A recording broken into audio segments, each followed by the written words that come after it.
Thank you for viewing this video on transferring fuel using the ROUSH CleanTech transfer kit.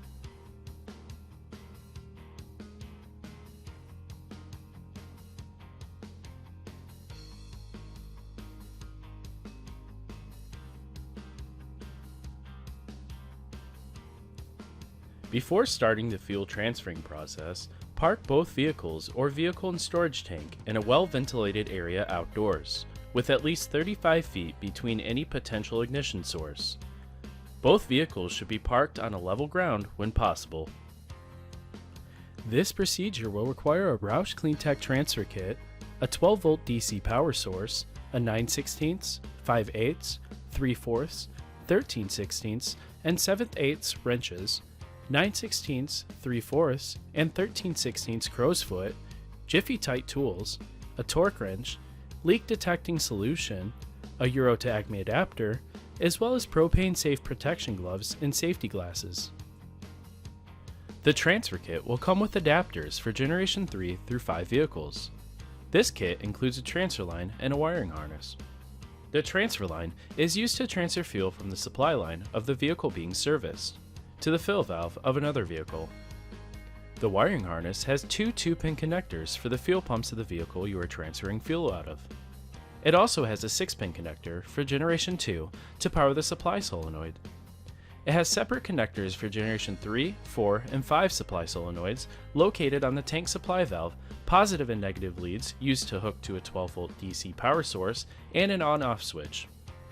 Once the transfer line and harness are connected to the vehicles, the on-off switch will give power to the pumps and solenoids, allowing fuel to transfer from the supply line of the tank being drained to the fill valve of another vehicle. In this video, we will be using the E450 platform. In order to hook up the transfer kit and depressurize the fuel tank, take off the access panel. This can be done by taking off the fasteners that hold the access panel. By taking this panel off, you'll have access to the supply valve, return valve, and access flange. Once the access panel is off, disconnect the two 2-pin connectors for the fuel pumps. Next, close the manual shutoff valve by turning clockwise until it stops. Once the fuel pumps are disconnected and the manual shutoff valve is closed, start the vehicle and run it until it stalls. This will purge the majority of liquid propane from the supply lines. Next, loosen the fuel line connection at the outlet of the supply line filter. Before loosening the connection, ensure that you have propane safe gloves and eyewear on. The position of the supply line filter will vary depending on the chassis. On E and F series applications, the supply line is on the driver's side frame rail. On a Bluebird bus, it is located at the front of the propane tank. By slowly loosening the outside side of the supply filter, it will allow propane to safely dissipate into the atmosphere. Once the fitting stops leaking, fully remove the line from the supply line filter.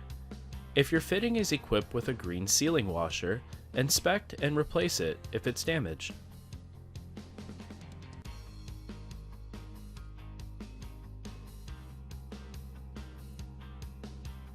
You can now connect the 90-degree fuel line fitting onto the outlet side of the supply line filter.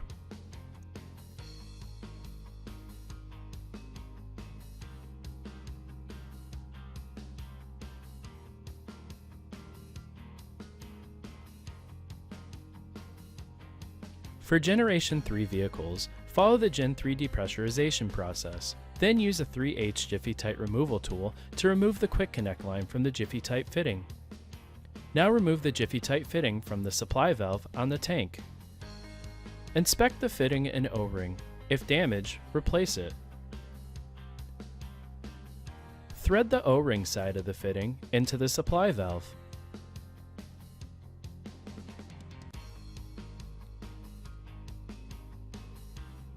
Next, thread the 90-degree transfer line into the flared side of the Gen 3 supply valve adapter.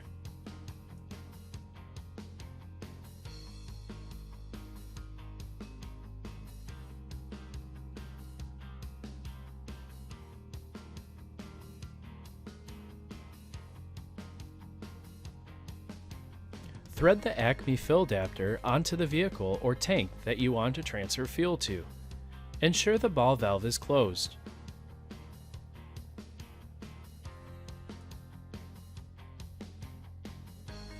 Disconnect the supply solenoid electrical connector on the fuel tank.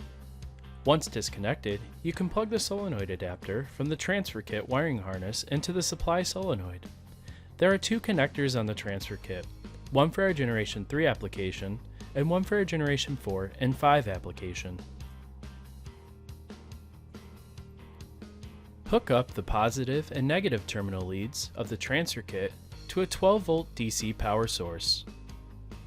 With your propane-safe gloves and protective eyewear on, open the ball valve on the Acme fill adapter. Switch the rocker switch to the on position to open the supply valve solenoid. Slowly open the manual shutoff valve on the fuel tank to introduce fuel to the transfer line and prevent the access flow valve from closing. If the EFV trips, close the manual shutoff valve and wait approximately 30 seconds to reset the EFV. A trip can be indicated by the high-pitched fuel pump sound and lack of fuel flow. Connect the transfer kit wiring harness fuel pump adapters to fuel pump connectors. Make sure the gray and black fuel pump connectors are connected according to their color. As the pumps are plugged in, fuel will start flowing more quickly. You can use a twin sight gauge located on the tank to monitor the fuel level to determine when a tank is close to empty. Here's a 5-minute time lapse from when we started transferring fuel to when the tank was empty.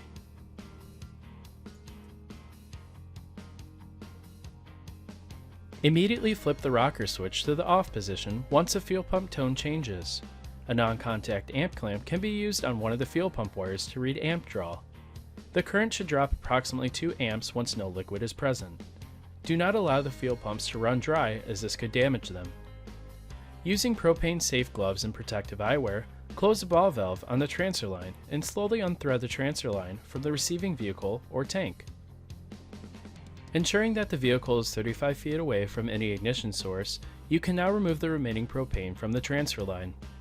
Slightly crack the ball valve open while facing away from the vehicle, any ignition source, or any people.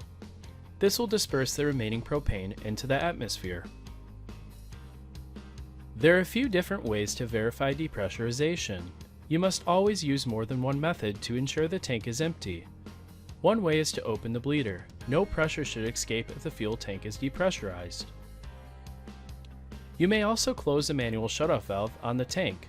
With the ball valve open on the transfer line, turn the rocker switch on the transfer kit to on. Slowly open the manual shutoff valve. No pressure should come out of the line. You can now remove and service components on the tank. Follow safety protocol when dealing with components, including the fuel pump. Slowly and evenly loosen components when removing them from the tank. When you are finished servicing components, the fuel line can be connected to the supply line filter. Take off the 90-degree fitting from the transfer kit. Make sure to include the green O-ring, if applicable, and to torque to 28 Newton meters or 21 foot-pounds of torque.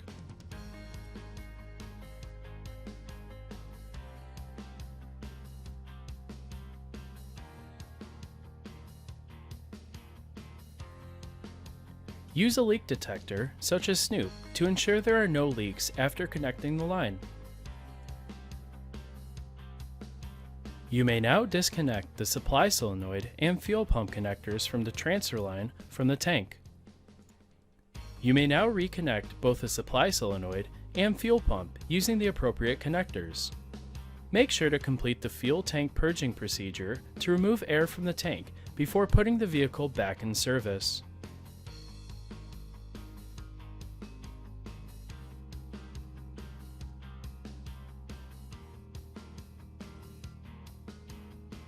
Thank you for viewing this video on transferring fuel using the ROUSH CleanTech transfer kit.